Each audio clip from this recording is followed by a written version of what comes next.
I was born and educated in Brooklyn, in Bensonhurst, Brooklyn. The neighborhood has changed so much since then, but basically it was a strong Catholic neighborhood. Growing up Catholic brings to mind my father especially. You know, we were very close with the church. Mass was a ritual. I went to Catholic school until I graduated from junior high school. Then I transferred to the public school system. The church played a very big part in my growing up, and their values, and when it was time to be on my own and get married, I certainly was looking for a man that respected those values. Tom was my soulmate, so to speak. I met Tom through my religion, actually. There would be these socials every Sunday night. You know, we'd go to church for Mass, and then we'd come home for Sunday dinner, and then occasionally they'd hold socials in the evening, and I met Tom there. When we started talking, his values and his background were very similar to mine, and I know from my parents how that makes for such a strong marriage. And we agreed on my role and on his role, and of course the role of religion in bringing up our children and in keeping us together.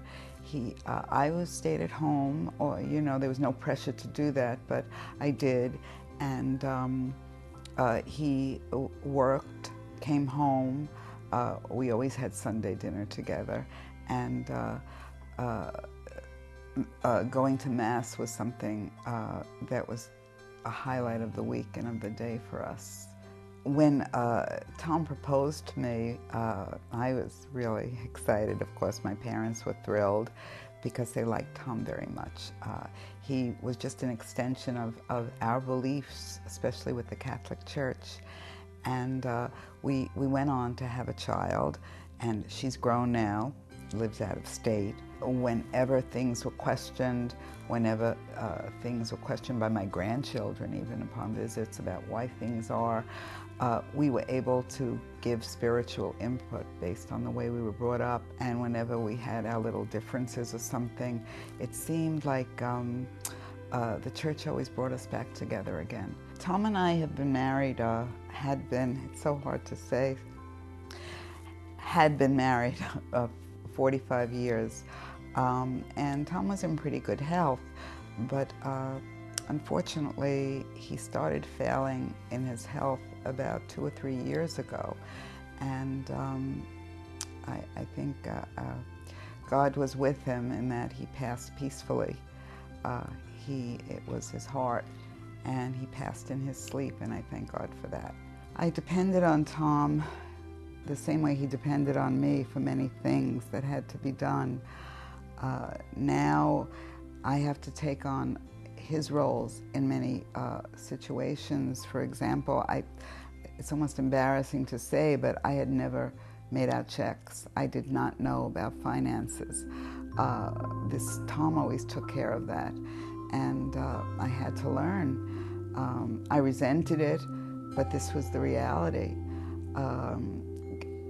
Going places, invitations to places, it would always be Tom and I. You know, Tom drove, I did not drive.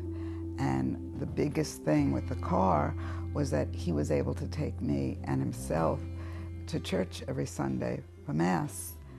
And I'm in good health, but I don't move as quickly as I used to. And unfortunately, I can't afford car service every time. So it's been difficult for me to get to church alone on Sunday, and I had missed that a lot.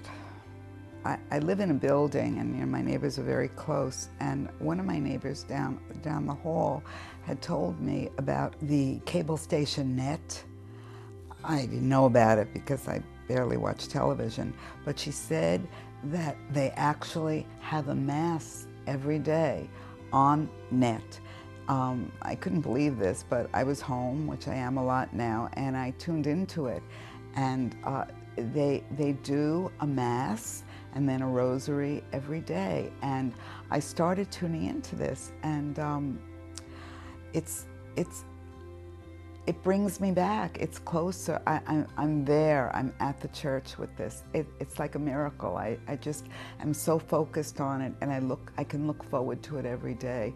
And when I watch it, I just feel like Tom is with me.